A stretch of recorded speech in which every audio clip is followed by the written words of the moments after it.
From getting wasted to taking control, tried and tested SWM methods. Welcome to Tamanna Sharma Newsletter. By Tamanna Sharma. This is a waste management story, a subject I have long avoided writing about on TSNL, partly due to the preconceived labeling it comes with and partly because of sheer exhaustion. However, today, I feel a bit more inspired than usual, so it's time to honor the very notion of managing waste, acknowledging the foundation of sustainability it creates and the tried and tested methods of management for individuals, startups, nonprofits, or the government. From getting wasted to taking control. Recently, on a roundtable podcast, I heard Sunita Narain, editor, Down to Earth, discuss the genesis of linear waste cycles as man's arrogance in celebrating something that cannot be destroyed. Something indestructible contradicts the very essence of life that shapes us. Getting wasted after a party is acceptable, but every day, it's simply foolishness. The world requires rehabilitation to take control of this mess.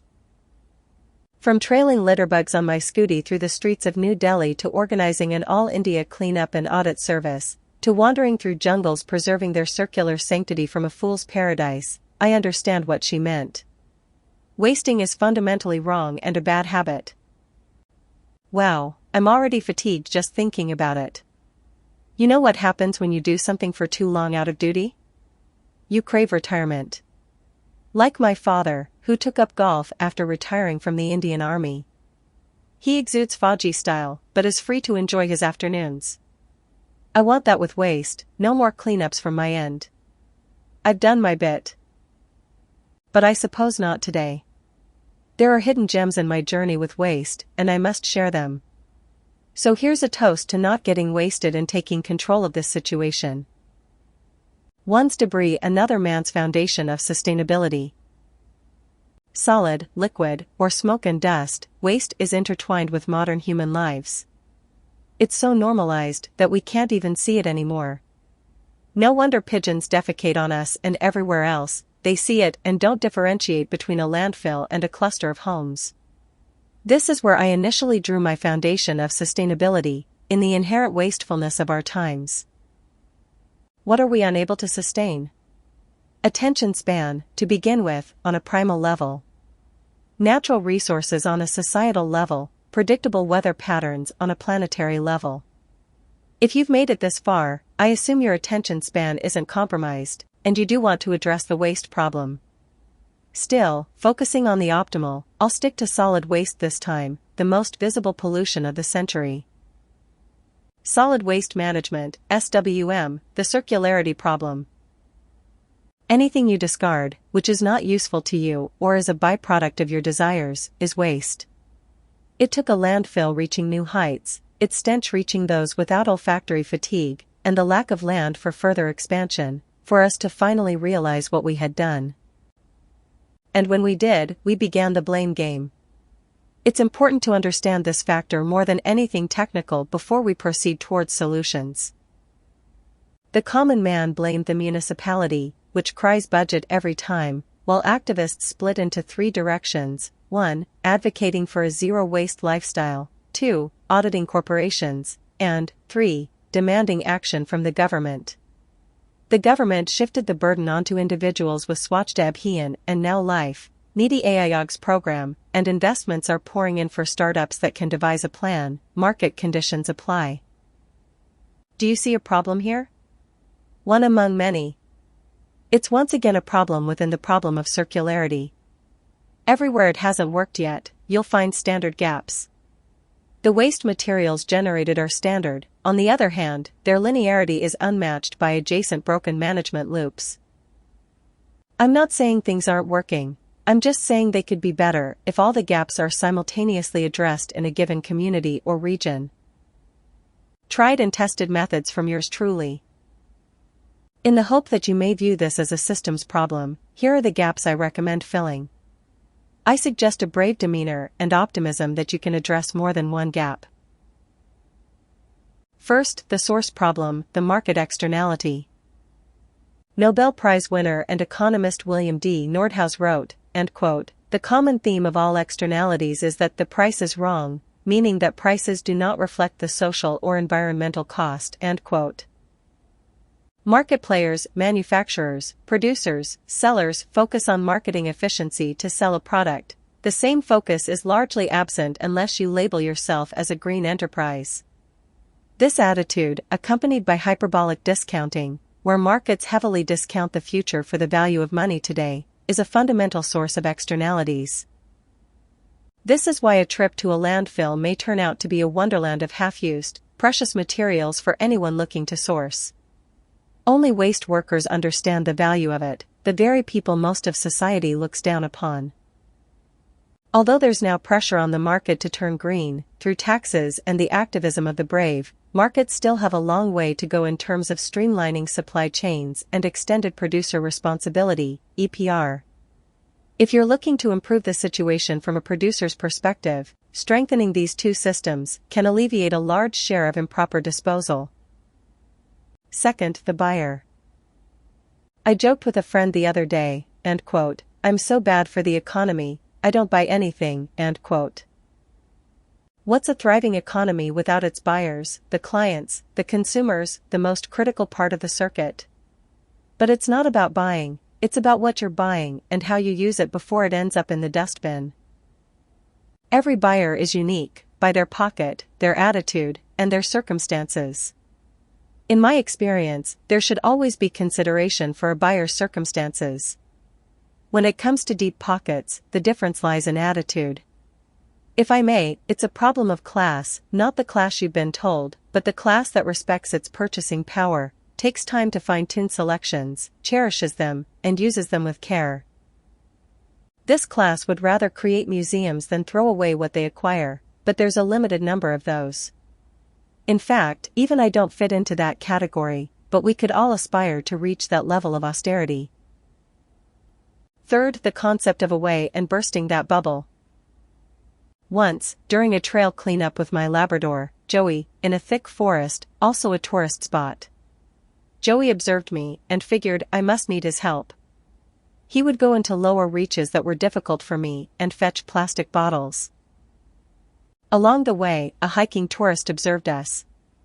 Usually, 3 kinds of people meet you during cleanups: those who continue walking, those who stop and ask for a selfie, yes, and those who stop and chat about their own cleanups and complain at length. I prefer the ones who walk away quietly. Cleanups are arduous, especially in harsh terrains, and small talk is the last thing on my mind. Also, from my experience, it's the quiet ones who quietly absorb the lesson and stop littering. There's a 4th kind, the shameless.